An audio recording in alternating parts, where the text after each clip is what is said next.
What can you teach me? What can I learn? Suddenly, somebody's telling you what they would never tell you in a formal negotiation. We have a belief that every sort of human interaction involves some element of negotiation. How many times in your career has the person that you were talking to or doing business with, how many times were they dead or in jail at the end of the conversation? If I teach someone never to do something or not to do something, haven't I inadvertently taught them to fail on any occasion where what I told them not to do is the only outcome that can produce a viable remedy? Perception trumps reality. The problem itself is inanimate. It doesn't walk or talk or have a feeling. Talk about negotiating people, not issues or problems. Where you have value and it's perceived, the price doesn't matter. Where are the synergies between you and I and the work that our clients are doing and the principle that he's making? So, Yeah. To say somebody never split the difference, or even before that, because Chet was my mentor for almost 15 years. So even after 15 years of teaching the principle, don't split the difference, I had 15 years to think about it and 1,000 workshops that I did. And at some point I said to myself, well, wait a second. If I teach someone never to do something or not to do something, haven't I inadvertently taught them to fail on any occasion where what I told them not to do is the only outcome that can produce a viable remedy?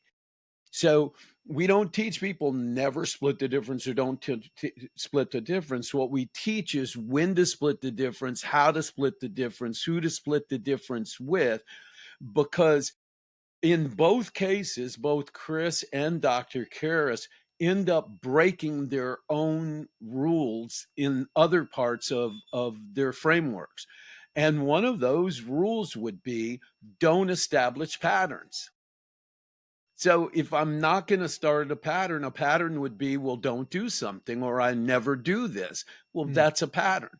And one of the reasons that evolved negotiation is so effective is that we talk about negotiating people, not issues or problems. The problem or the issue, whether it's transactional or global politics, is inanimate. The problem itself is inanimate. It doesn't walk or talk or have a feeling. What's important is the human being we're interacting with and the human beings connected with them who are going to make decisions that impact what happens with that issue or challenge. So ultimately, telling someone never to do something and you're dealing with somebody who would never do something, then what you have is a prescription for a deadlock, but just by definition. And we also talk about the idea that sometimes in business, we want to be a cook, and sometimes we need to be a baker, right? And the cook, if I love to cook because I love to eat. So any cook understands. I can go in a kitchen anywhere in the world. I can see the ingredients and I can make a meal, right? Based upon what's there. Now, depending on what region I'm in, there are going to be certain ingredients. There's going to be a certain pot that we're on the open fire, electric stove, gas stoves, whatever that is. But it's going to be meat and chicken and fish or vegetables or whatever it is, and then spices and a preparation. So I can make, if you've eaten curry, right, or you eat any particular dish, 1,000 people can make that dish and it'll be slightly different because a different chef or cook prepared it. And that makes sense. If you're a baker and you take a chocolate cake and you move too far away from a prescribed temperature or a process in putting the ingredients together. You don't sift the flour or you leave something out. Now, instead of a chocolate cake, you have a chocolate brick. Right. So sometimes as business professionals, we want to be a cook, and sometimes we want to be a baker, and Mhm. sometimes we want to throw the rules out altogether and come up with something that didn't exist that fits the situation that we're in. And that's what evolved negotiation seeks to do, to provide a framework for that, a set of bumpers. But then sometimes you see, oh, wait, man, this bumper is restraining me from achieving something that maybe I learned something that I didn't know. And now I'm going in a different direction. So I would do something that completely ignored the rules Mhm. in order, because my focus is on the outcome. Mhm. It's not necessarily on what I want. Well, it's interesting. I like the acknowledgement of nuance there, but when you said I'm focusing on the outcome, I would actually caveat that and say being open to releasing and pivoting from the outcome too, because you're Yeah. getting information as you go along. So you don't know if your Yeah. initial outcome is what you're aiming for. Yeah, you're making a fundamental point, and I'm glad you clarified that, because one of the fundamental differences between Karis, between Chris's work, between Harvard, for instance, take the BATNA. We go into, so And we define say, BATNA for our listeners. oh, it's called best alternative to a negotiated outcome, right? So you take a BATNA, and I come in and I decide, well, I want to get XYZ outcome. Now, the three of us are going and working as a team. So we have a discussion and we say, well, this is what our goal is. And this is what our CEO said we need to do. And this is what our market's telling us we need to do. So we go, well, if we can get X at least, then we'll settle for that. We want more, but if we can get that, if we can't get that, then we're going to revert to that BATNA, right? Best alternative to a negotiated agreement. Mhm. So we're going to revert to that. Now, my question is this: who's in the room when we came up with that BATNA? The three of us. Whose company are we talking about? Ours. Whose goal are we trying to duplicate or reach? Ours. Now, what was our counterpart doing? The exact same thing. We were not in the room. So the difference in almost all the other negotiating platforms is they're telling you, walk in with an idea about what you want to, where you want to get, and then have a fail safe for if you don't get there. To your point, an evolved negotiator goes in, yeah, I know what we talked about. I know Mhm. what we have, but here's what I don't know. What's on your sheet Mhm. that I didn't know? Right. What was in your BATNA, and what aren't you sharing with me Mhm. prior to that discussion that I didn't know? So an evolved negotiator doesn't decide, oh, we got the what we said at least we needed to get, and therefore we settled, right? What we do is measure the outcome based upon how much of the outcome was based on information or data we didn't have when we walked in the room. So if we know that if the outcome is somewhere in the neighborhood of what we thought it would be or what we wanted, we know, and people walk away and say, well, that was a win-win. Yeah, we call it win-win because generally we feel good, and we feel good generally because somebody got screwed. Shouldn't say that, but I did. Anyway, that we go say, oh, well, we got XYZ. The best deal was left on that table, Mhm. because we don't even start as an evolved negotiator. We don't even start the negotiation until I'm asking questions based upon what I know. Mhm. Then I'm asking questions to get information I don't know. And at the point you say, well, I can't share that with you, or I won't share that with you because that's proprietary information. Well, Mhm. then we're going to come at that 5 or 6 different ways to get you to share additional information And when we feel or come know that you're unwilling to provide any additional data, well, one thing that we know is this: you have data you're not sharing. Mhm. So rather than now fall back to a BATNA, we start the negotiation with the understanding there is data and information and people behind the curtain that we don't know. Why would we come to a deal based upon what we know when what we know is that we don't know everything and we don't even know who we're actually Well, it negotiating? reminds me of this story in this negotiation class I took on exchange at Yale. And the professor said when he was a boy, his mom went to go buy a house. She'd saved and she had this suitcase of cash, as he put it. And it wasn't enough for the house that they wanted. It was like their dream house. But she had this strategy where she went in and she's like, the lady, the real estate agent was very kind. And she's like, oh, what's your boy's name? You know, they're having some nice rapport. And she's like, I love this house, but you know, I'm not your ideal customer. There's no way I could afford this. And she said, well, tell me what you're dealing with. Maybe you can work something out. She's like, oh no, it wouldn't even be worth your time. I don't want to insult you. She's like, well, what do you have? It's like, look, this is all the cash I have. And she's looking at it like, well, that's significantly less than what I thought. But as they started talking, his mom noticed that what was really the most important thing was the legacy of the place going on. And there was this tree that the family had planted in the front yard, and all the others wanted to get rid of the tree. And she said, look, I can promise you that the tree will live on. We will not touch the tree. And she's like, okay, legacy secure. And that was really the issue, but it wasn't in like the contract. People are looking at the house, if they're missing the whole picture. So it's like being open to kind of discovering like what the real kind of value Real is. issue is, Yeah. right, which was real. And but there are a couple other nuggets in that. One of the great plays is the price, right?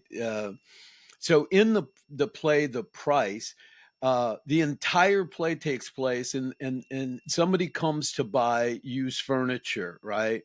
And as he walks around, there's no prices. And he goes, oh, I really, really like that. So the guy that comes to buy the stuff is buying it for his shop. So he's coming to buy a person's, effects. They're leaving the house, right? Or the business, whatever. So he walks around, he says, yeah, look at this desk, look at that. And every time the guy says, yeah, there's no button on that drawer, wow, there's a pretty big scratch here. And he said, well, what's the price? He goes, well, listen, there's a lot of scratches on this thing. There's a lot of scratches. So he never actually names the price, but he only says things that in the mind of the seller reduce the price in the seller's mind by continually focusing on the bad parts of it.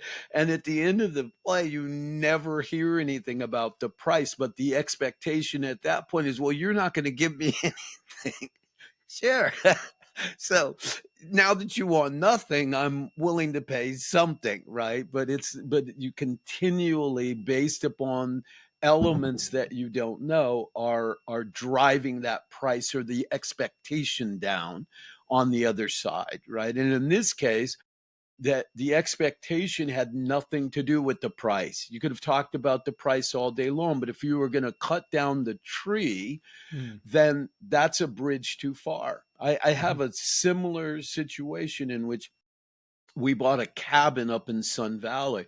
So the first thing was we bought the land and there was a cabin on it, but the people that had the cabin had a 50-year lease on the cabin itself. And when we bought the land, they were still had 16 years left on that lease, right? But the lease said the closer you get to the end of that 50-year lease, the occupants either had to buy it from you or they had to move it. So we know that the value of that cabin, the closer you get to zero, is less and less and less. So we bought the property and I said, well, who owns it? It turned out it was an older couple. They built it themselves, right? So they had it all this time. And I'm looking at their age and I'm looking at their family and I'm thinking to myself, what's going to happen when they get to the end? Well, they can't split it up. So there's less and less value. So after about 6 years, we went and we said, okay, maybe you want to think about selling the cabin now. Well, as it turned out, I think the wife passed, right? The wife passes. So now we know that there's going to be discussion. The husband necessary, the family. So now they started saying, yeah, okay. And they said, well, we want $65,000 for the cabin. So I said, well, why do you want the 65? Well, we've got now 8 years left on the lease. We built it. It's blah, blah, blah, blah, blah. So I wrote a letter back and I said, yeah, I completely understand about the 65,000, but I said, the cost of moving it, we might build something instead. I think what we're going to do is just let the lease play out, and then you're welcome to move it because it has so much value to you and to your family. And they said, well, wait a second, where are we going to move it? Because we have to have a piece of land to move it to.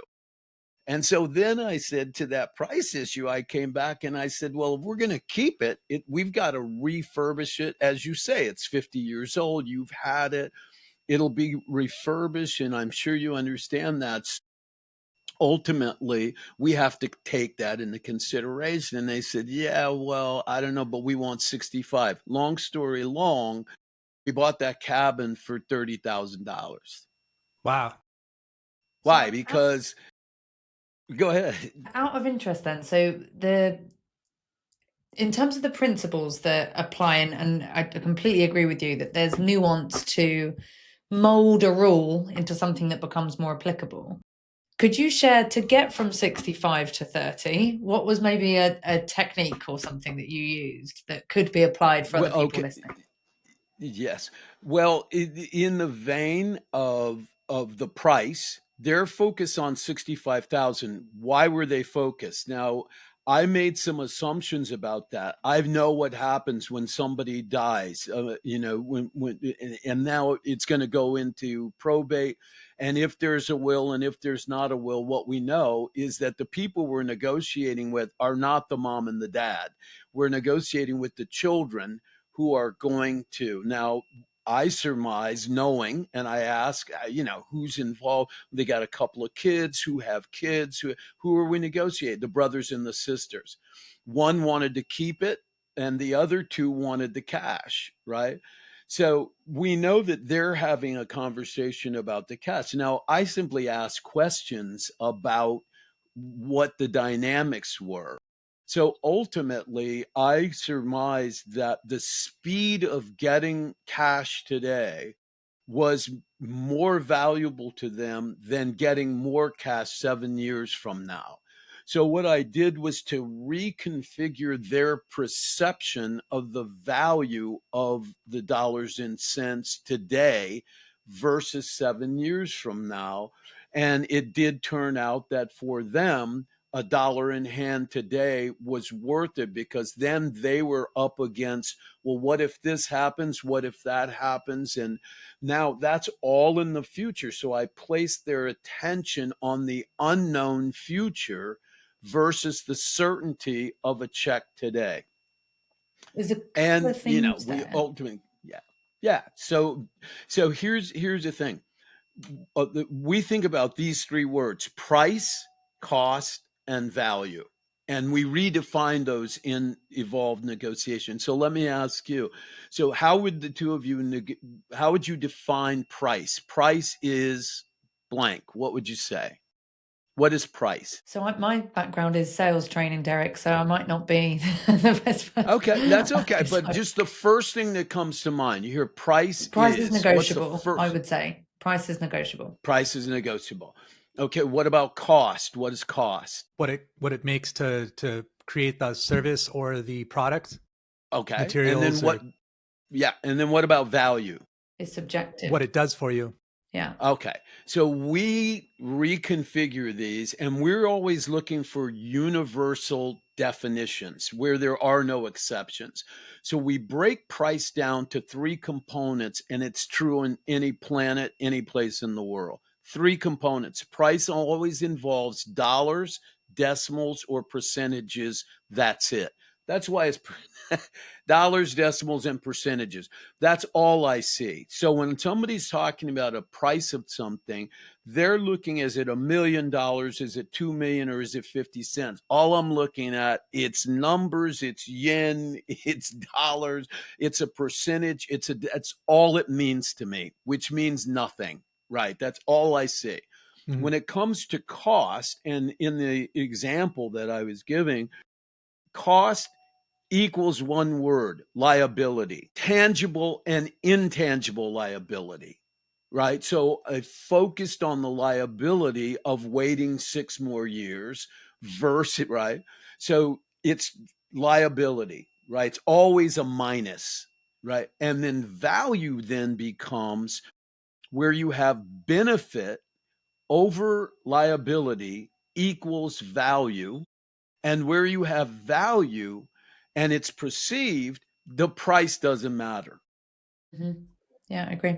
So generally, if you take that equation and you think, and someone says, well, that price is too high, well, they're focused on the number. And so therefore we know we have not created enough benefit in their mind equivalent to their whatever they're associating to that number, decimal, or dollar. It fundamentally changes the way we would look at something. So if we take our sight off of the number, the decimal, or the dollar, the percentage, and put it on what are the liabilities that somebody is considering, what the tangible and intangible, because if something's tangible, we can show it or prove it. 2 plus 2 is 4. But maybe it may be an intangible liability that somebody has. And I can't tell someone that what they feel or what they think or what they perceive to be true is incorrect, because, right? And it doesn't matter if it's incorrect for me, or it doesn't even matter if it's not factual. If they believe it is, perception trumps reality. Every We know time. that literally today. Perception trumps reality.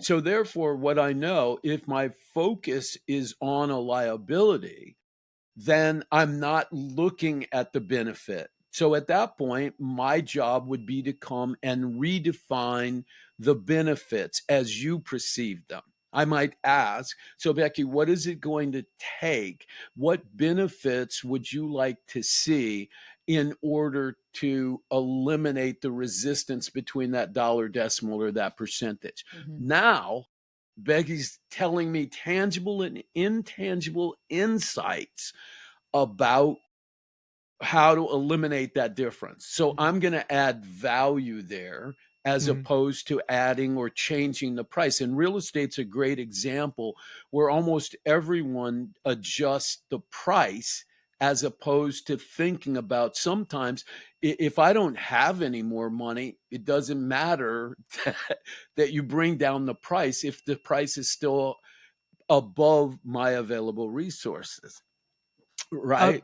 Becky, would you mind sharing with Derrick the story you shared with me about your sales experience where you were talking to that gentleman who you kind of switched roles where he eventually wanted to buy? I'm curious how Derrick would break that down on liability and value. Yeah. So this was, if I think you're talking about the same story. This was early on in my sales career where I was assigned a guy to work with me, and he was in his 60s. He'd sold a business, and I worked for a company that were teaching people to trade and invest. So he was looking at what he was going to do there. And he was assigned 19-year-old Becky to help him figure that out. And he did not want to work with me. Fair enough. And my sales mentor happened to be over from the States, and she basically coached me through every conversation. And long story short, I barely spoke to the guy. I pushed back on him every time. And he ended up saying to me, right, let's get this signed. And to make that kind of longer story short, there was a few stages along the way, but we get to the last bit. Sure. Where he said to me, I want to do the 12 grand package. And I said, Simon, I'm not sure that this is going to be the right thing for you based on what you've shared with me and the way that I've perceived you to feel throughout this situation. I'm scared that you're making this decision out of the wrong thing. So sleep on it, get back to me tomorrow. And then he was saying to me, Becky, don't be ridiculous. Let's just get this signed. I'm here. Here's my credit card. Let's just go. I was like, nope, we'll pick it up tomorrow. If you still feel this way tomorrow, we'll pick it up. And then I watched 12 grand walk out the door. And as a salesperson, that was maybe one of the hardest things I've done, bravest things I've done. Yes. And he called me at 9:01 the next day. Let's just get this done. And that was a revelation to me that it's not about pushing my agenda, right? It's about what's right for them. And most of the time that ends up being better for both sides. Absolutely. So you got a lot of great things here, because I work with, I'll have a client and there may be 40 people on a contract, including, let's say, in the automotive industry, where you have women coming right out of college into automotive, which is male dominated. And I work with a lot of folks on the procurement side. So they're dealing with a woman who just got out of college, no actual background in sales, dealing in the automotive with a sales professional male in their mid 40s or something. And they're talking to somebody that's 22, 23 years old with no experience. Well, when you first get on that call, that guy assumes that his experience and his age and his maturity dictates that he's got to beat you up. I mean, because if he doesn't beat you up, then that means he's not very good at what he does.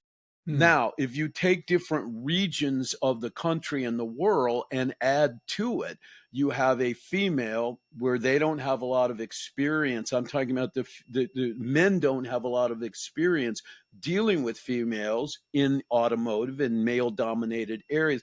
So it comes down to a power dynamic. So of course, my belief is, of course, I'm going to beat you up. Well, what we begun doing was, rather than run away from that lack of experience, we use that lack of experience. So we would start out by having the client say to this person, like, wow, how long have you been doing this, in sales? I've been doing 15, 18 years. Oh my gosh, I could learn so much from you. Gee, you know what? Listen, I know you can take advantage of me here. I'm going to trust your experience, that I know you'll do the right thing. Now, what does that do? We just took all the air out of, there's no joy in me beating you up because you just gave up. Mm-hmm. So that was the first thing. Now, the second thing is, that guy is working on the assumption that you don't have any skill, and you don't and so that's where the consulting, as you said, you were working with someone who was coaching you through the calls. Mm-hmm. Right? Well, listen, if they're a seller and I'm a procurement professional, we both know what we're on that call for. I got to save money, and you need to get as much as you possibly can. So what we do is we turn around and put that person in a position where we're not going to change the dynamic. You want to sell high and I want to get it for less.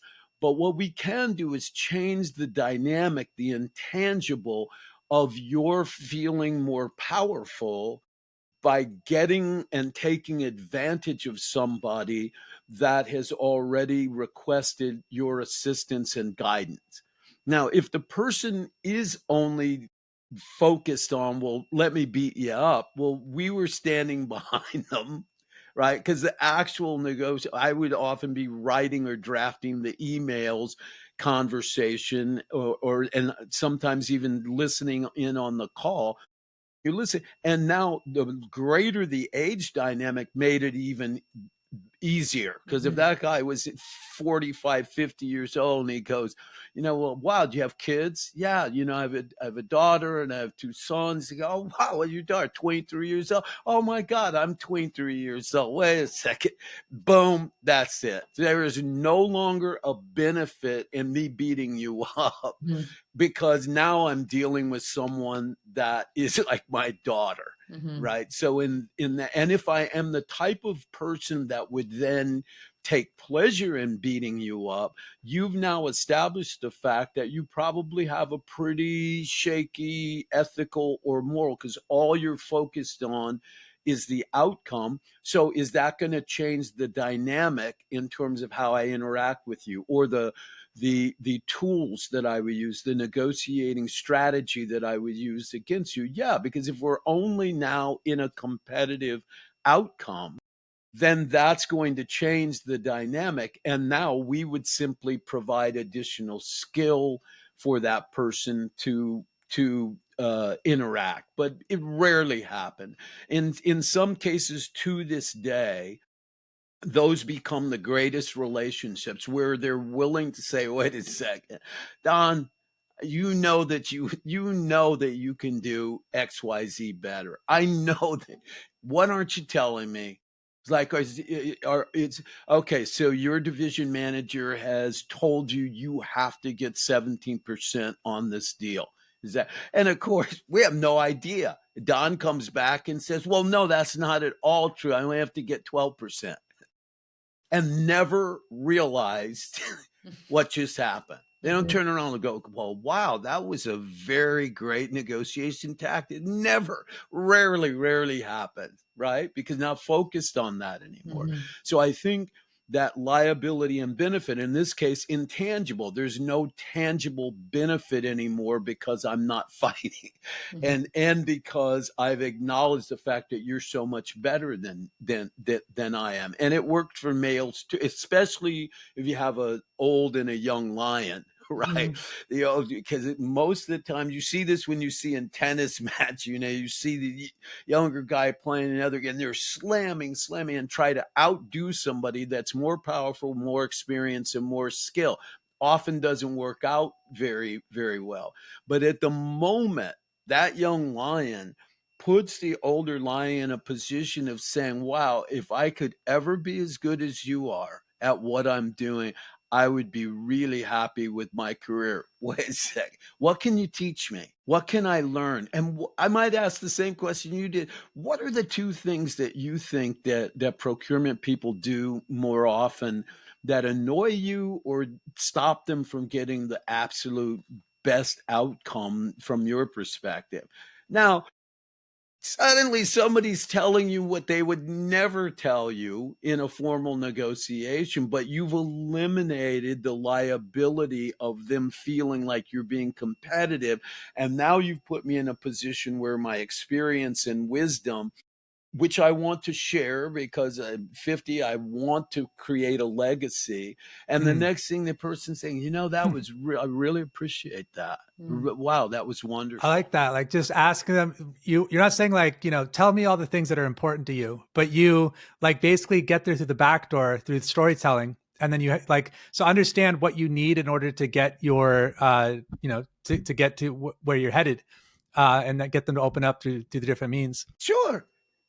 I'd like Yeah. to talk about your book a little bit. It's quite the title, Okay. Evolve or Be Slaughtered. And speaking about perception and that story you shared going from 65,000 to 30,000, reminds me also of what Steve Jobs said in the 2005 Stanford commencement speech, where he said, everything around you was created by people, so you can change it. It's like a lot of our boundaries are kind of perception. What does that mean to you when you say you want to bring people to their highest potential? Thank you so much for that. Yeah, I'm very, very proud of that book. And I'll say this, you'll know that my moniker is Derrick the Van Gogh of Negotiation Chevalier. A lot of people don't understand that.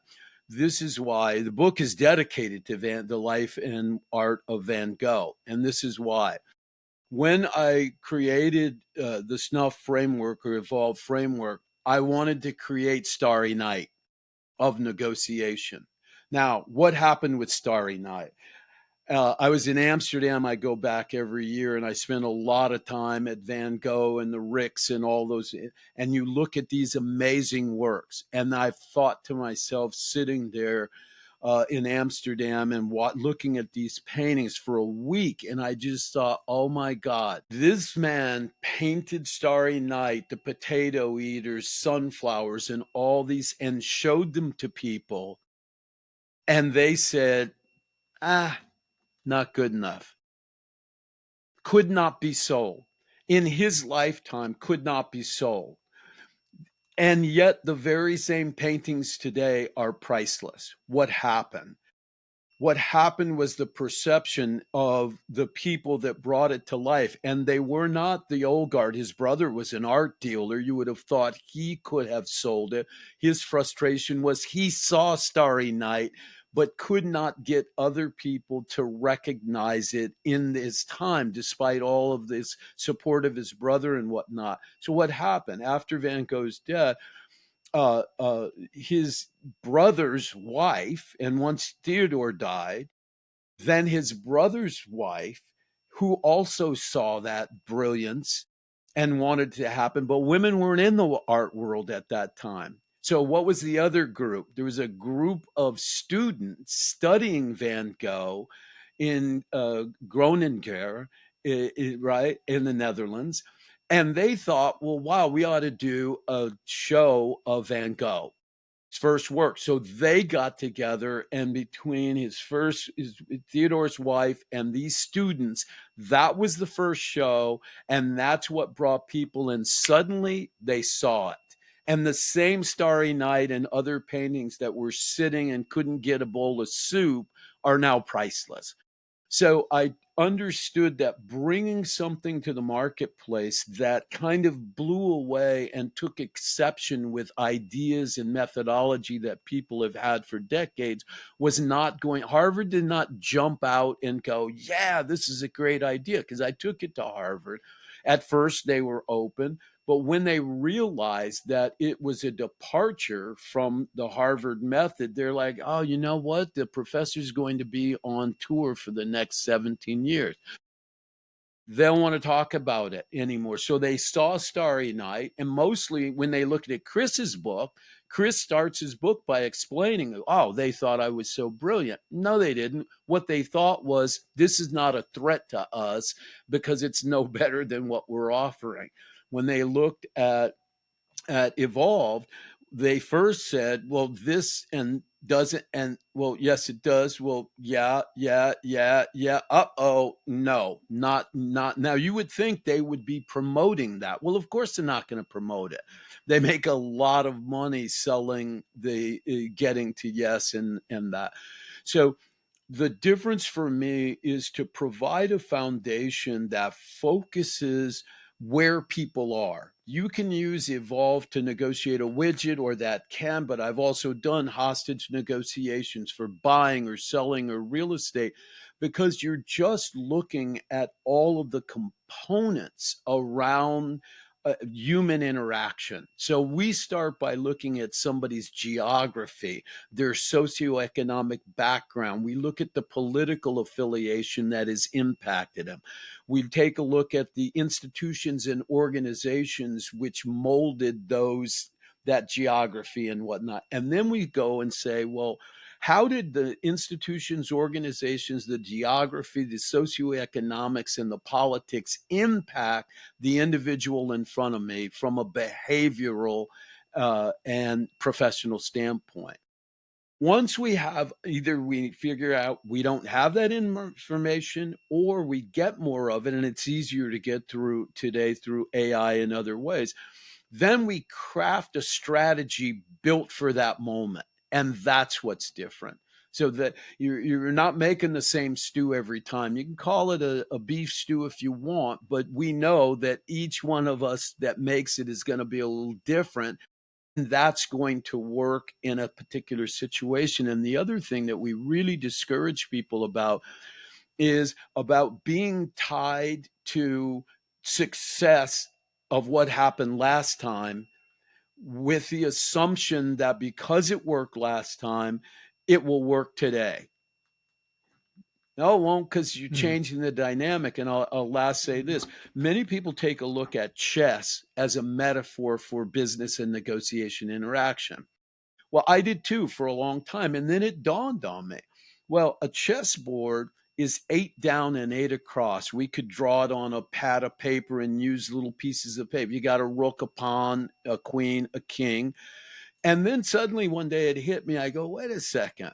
What is different about chess? It's not the country or the board. It's always 8 down, 8 across. What is different?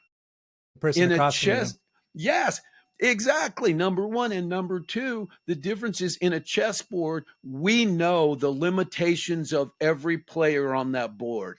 We know that a pawn cannot become a king or a queen. That's not true with us. We look at an organization today, you have no clue who the pawn, the king, the queen is, and people look at titles. Heck, there's lots of evidence that says that somebody's title does not dictate their role in a business transaction or human interaction, right?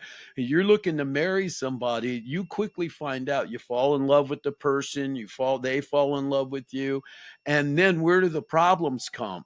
It may not be with you, but when you start talking about getting serious, now we got to sell mom, grandma, grandpa, uncles, aunts. We got to look at all these other things that are involved that you didn't even were not a part of the equation of the relationship. So that's what we're looking to do, and that's what the book from a theoretical point, but then there's a lot of practical, if you want to go right to the rules or right to the closing strategies, boom, you can do that. And if you really want to know how to make each component of it so that you can build these outcomes yourselves and evolve, then you can do that as well. Brilliant. Could you expand a little bit on the, so you call it SNUF, right? Is that how you say it Yeah. quickly? So What it stands for, what it means, and expand? sure, thank you. So the framework itself is called the Comprehensive Negotiating Strategies Universal Framework.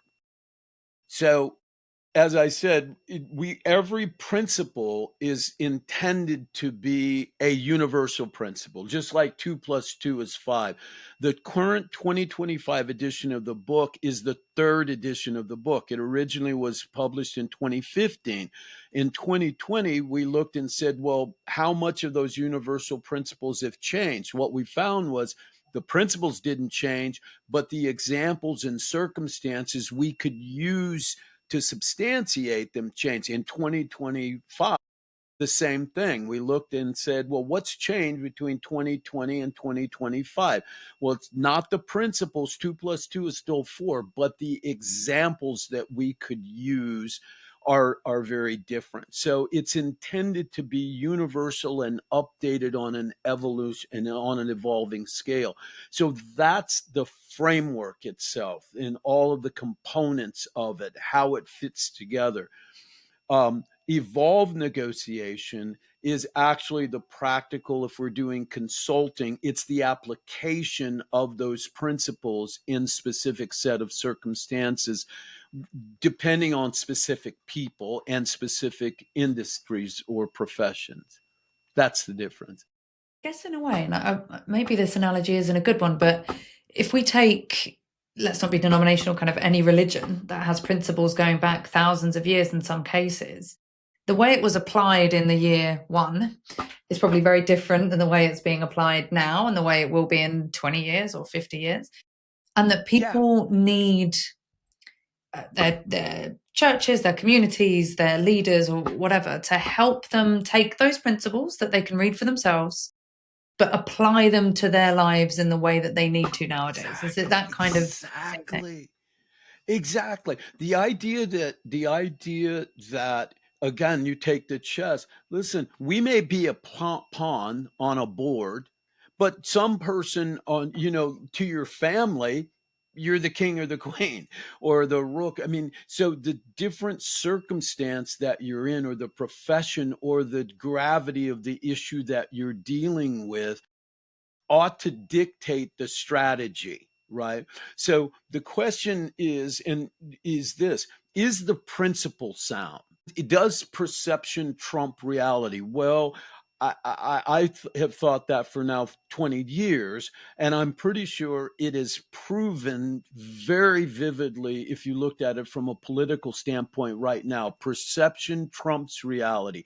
Facts become what people believe they are, but it doesn't change the fact that 2 plus 2 is 4. Now, that doesn't mean that your perception of it is 4. That simply means that if we want to create an argument we can create an argument, but then when you break that argument down, for instance, the difference between the number of people in Canada and the number of people in the US, and you look at the trade deficit, there is no trade deficit, right? But statistics, it depends, does the principle stand? And so the circumstance and the principle. So, yes, it's what we really want to do is give people an opportunity to take in consideration their own background, thoughts, and morals. We don't decide what's ethical for everybody or what's moral for everybody. But what we do decide is this: your morality and background may be different from my own. One thing I'm sure about, I don't know. So rather than operating from the standpoint of my assumption based on the where you live or what you look like or your gender or any of that, how about I ask you and engage in a process of finding out where that synergy might take place? And then if we discover that it's impossible to create synergy, well, then we at least understand what our roles are, because now we're in a competitive role. And I'll end by saying this: we completely redefine, as I talked to you about cost, price, and value, we completely specifically define all different types of terms like that, including competitive, cooperative, and win-win. And we take the entire thing and place it on a continuum, so that cooperate win-win is the same for everybody. On a continuum basis, there's a whole middle section there where that, which is huge, what might be a cooperative win-win for you might not at all be for us, and yet we're still in that cooperative space. But we also define things like competition, cooperation, and we also look at the other end of that, where we talk about the Achilles heel, because the greatest danger in negotiation is where people use present and future outcome based upon outcomes of the past, as opposed to reconfiguring and reassessing what's changed in that time, right? And then making modifications. So, yeah. Yeah, that's everything. It's really hard to get an accurate sense because you're bringing so much of your past definitions into the present. And it might have worked for, like you said, like what worked for you last time might not work for you now, but it's hard to let go of that. You helped a coach increase their close rate by 60%, and we work with coaches a lot. We ourselves are business coaches and sales Sure. coaches, as Becky mentioned. And one thing that I find is that some executives or some business owners think of coaching as a luxury. It's something extra. Maybe I don't need that right now. And there's a huge like swath or range of pricing when it comes to coaching. How would you, given what you've talked about, like identify perhaps the value, the cost, the liability, and the price, the cost, and the value of coaching? Right. So that's going to, again, there's going to be a little difference for every situation, but let's take a look at it in a general term. As you say, if someone's perception of coaching is that it's expensive, it's because they're looking at the liability of the time and the energy and the dollars, cents, and decimals that we as coaches have attached to it. And I think that's one of the mistakes that coaches make, that we decide what a price is based upon what we're going to do, how much time it's going to take us to deliver the service. So I turn that on its head and focus on, let's agree on the outcomes. Where do you want to go? What do you want to be better at? And where can I provide support to you in a tangible way? Because the intangibles will grow over time, right? But what tangible evidence can we work toward that would increase and change your perception of that value? So that's the conversation. So if you're reluctant in telling me what that is, I might make some suggestions about, if we were able to increase your sales by 10% over, what would that do to your overall outcome as a leader within your organization? Now, if that's an outcome that we want to look at, you and I, we're all going to do some type of an assessment of where they are and how they're getting to where they are. And then as professionals, we're going to make some decisions about what we could do and what support and service we can provide that will improve either those systems as well as adding new insight, right? And so that's where we start. The other big focus that we've had to make is this one. Coaching today, from my perspective, has been polluted by the fact that you have a few coaches that are very successful with a few clients, and then they take that success online and appear to promise that they can achieve those outcomes for every client Mm-hmm. who pays $10,000. Now, if you look at the success rates of those coaches, they won't share those with you, because what they will show you is that they've had 1,000 clients and they've had 10 that have done anywhere near the outcomes that they were advertising. So what the first thing I advise people to do is look at the small print at the end. So they're going to tell you what the benefits are, but they're going to tell you what they're providing. Then what you're going to find out is the confidence will be clear in the warranty at the end of that. Because if the warranty is, you pay me $10,000 or $15,000, I'm going to deliver or give you access to a lot of content, and then you're on your own. And if you don't get a return, too bad. For me, I say run. I Mm. say run, because I'm perfectly willing to work on the standpoint of, okay, if let's don't talk about the dollars and cents until after we get started. All right. And then at some point, as we start to get a closer idea about where that value is, I can give you a choice.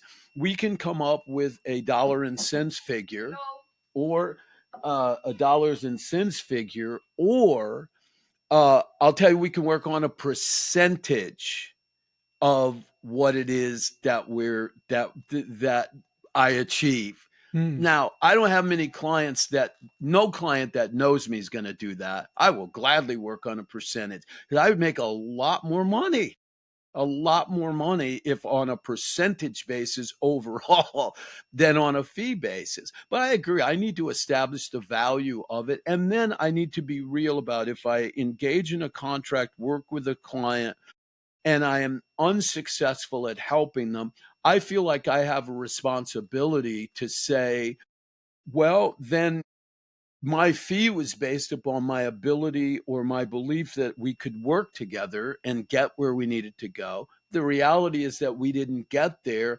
I don't think you should bear the entire brunt of that. We both engaged in some way. Now let's talk about what's a fair and reasonable outcome. And it's not you giving me 100% of money, me failing, and Right. then saying, I'll give you your money back. Right. Yeah, I've seen so many of those offers. Like, I can get you all of this, you just have to pay up front. And Right. I wonder, like, if that's true, if you have that much confidence in yourself, why don't we split the difference?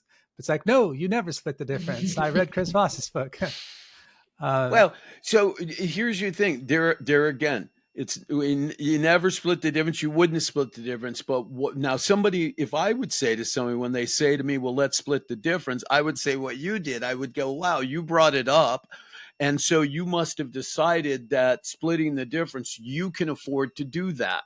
mm, So, given that you have admitted that splitting the difference is a good deal for you, it's a much bigger burden for me. So, I would say, rather than splitting the difference, why don't we come up with XYZ? And that might look like something of a 60-40, since mm, you already, it's only 10% more than you already decided in your own mind you're willing to do. mm, So, and sometimes I might say, let's split the difference. I think splitting the difference is absolutely a good idea, where it makes the other party believe that they've won. Yeah, I So think I've anytime you can make people feel like they won is usually a good idea. yeah. So if and understand that the difference that they are splitting is the difference they know about. The Mhm. reality of that negotiation, if their focus is not an evolved one, they were never interested in whether or not the ask was legitimate in the first place. They're only looking at the dollar decimal or a percentage and deciding that based on that number or that percentage that doing XYZ is a good idea. Well, wait a second. I may have asked for 400% more than I was willing to take. So splitting the difference, you feel great, and I've got a 200% benefit. Yeah, I feel pretty good too. And win-win. But if you knew about that 200%, would you still feel so good?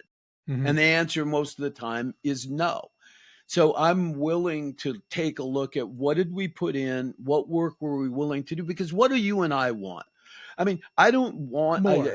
I do not want to be in a business. For instance, I love Chet and I love the Karis organization, but they have made their bones by putting people in seminar classes. I, over the period of 15 years, had 4 times, I had 100 people over 15 years who took that Karis 2-day seminar 4 times or more. 4 times or more. So slowly I come and I'm talking to them and I would say, so what out of the 7 rules that we shared with you, which of those have had the greatest impact after the first time? And I would see them in the second. They go, oh, well, was that rule 1?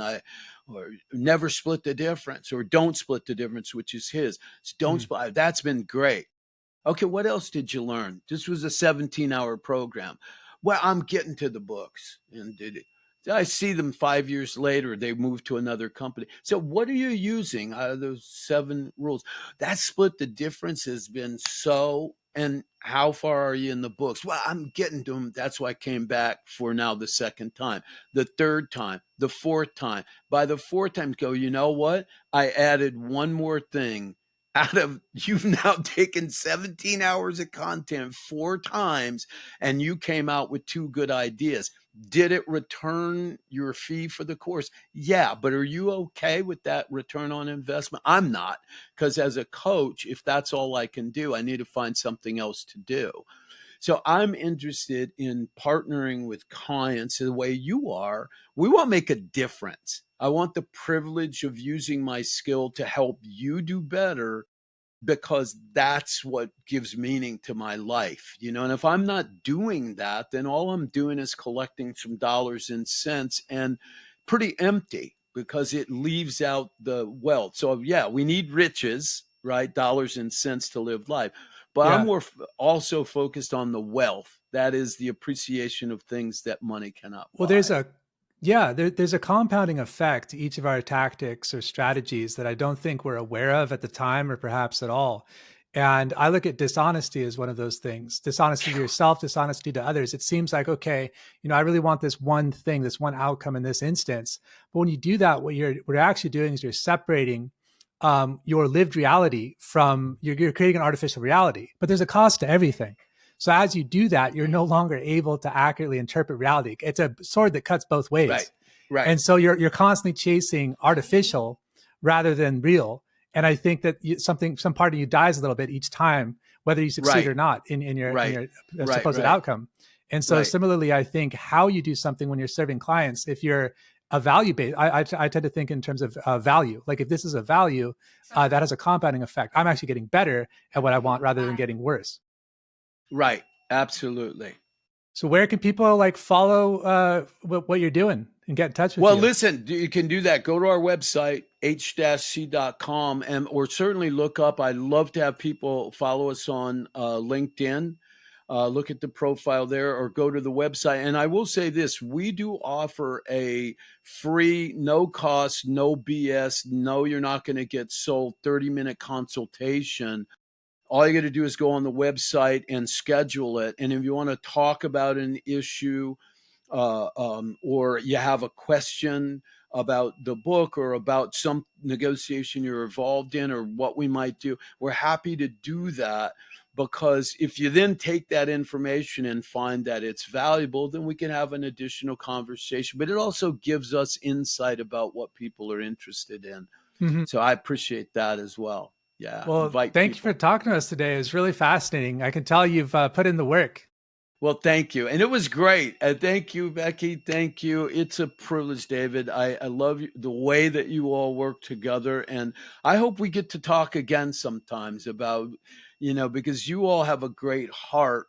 And I think that you're doing what you're doing for the right reasons, which are it's a privilege to work with people. And the greatest joy we can have is to have someone's life be enhanced and to play a part in that.